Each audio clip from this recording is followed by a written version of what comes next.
பேர் பார்த்துருக்கீங்க. அவங்க எப்படி இருப்பாங்க? முதுகுல பெரிய பாறாங்கல்ல முதுகுல வச்சா எப்படி இருக்கும்?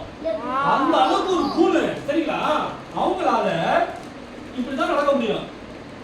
அவங்களால நிமிர்ந்து பார்க்கவே முடியாது. யாராவது பார்க்கணும் பேசணும்னாக்க யாராவது வந்து அவங்க கிட்டக்க வந்து குனிஞ்சு நின்று உட்கார்ந்து பேசினாதான் அவங்களால பார்த்து பேச முடியும். சரிங்களா? அவங்களால நிமிர்ந்து கூட யாரையும் பார்க்க முடியாது, பேசவும் முடியாது. அவங்களால வானத்தையும் அண்ணாந்து பார்க்க முடியாது.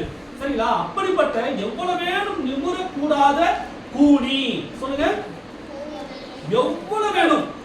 அவங்களால நினைச்சா கூட அவங்களால என்ன பண்ண முடியாது, நிமிர கூட முடியாது.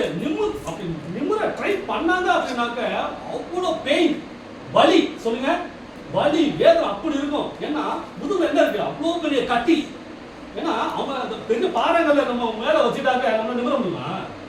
நிமிர முடியாதுல்ல. அப்போ அதே போல அவங்களுக்கு பெரிய கட்டி முதுகுல இருக்கு. அதான் அவங்களுக்கு பேரு கூன் விழுந்தவங்க சொல்லுவாங்க. சொல்லுங்க, கூன் விழுந்தவங்க இப்படிதான் போவாங்க. பாத்துறீங்களா? பார்த்ததே இல்லையா? நிறைய பேர் இருக்கிறாங்க, நீங்களே பார்த்துருக்கீங்க. நிறைய பேர் இருக்கிறாங்க, இப்படிதான் அவங்க போவாங்க. அவங்களால ஒண்ணுமே பண்ணவே முடியாது, எதுவுமே பண்ண முடியாது, பாவமா இருக்கும். சரிங்களா? எத்தனை வருஷமா?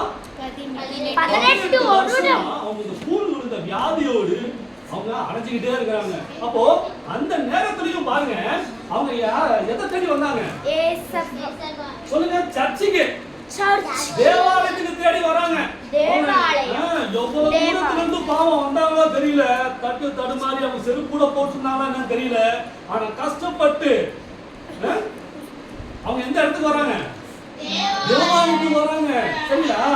அதே போல நமக்கு எந்த ஒரு சிறிய பிரச்சனையில ஏதோ ஒரு சூழ்நிலை வந்தா கூட நாம என்ன பண்ணக்கூடாது, சர்ச்சுக்கு போகிறத நாம என்ன பண்ணக்கூடாது, விட்டுடக்கூடாது. சரிங்களா? நமக்கு வருகின்ற எந்த பிரச்சனையா இருந்தாலும் அத நாம என்ன பண்ணக்கூடாது, தேவனுக்கு தூரப்படுத்த கூடாது. கொஞ்சம் நமக்கு இந்த பிரச்சனை வந்துருச்சு, நாம போய் சர்ச்சுக்கு போய் என்னத்த பண்ண போறோம், ஏசப்பாவை ஆராதிச்சு என்ன பண்ண போறோம், ஏசப்பாவை துதிச்சு என்ன பண்ண போறோம், நமக்கு என்ன லாபமா வந்துட போகுது, நம்ம தேவனை சந்திக்கப்பட போகுது, ஓ நம்ம வீட்லயே உட்காருவோம் அப்படின்னு சொல்லிட்டு நாம முறுமுறுக்க கூடாது. சொல்லுங்க, முறுமுறுக்க கூடாது. ஏசப்பாவை சந்தேகப்படக்கூடாது. சரிங்களா?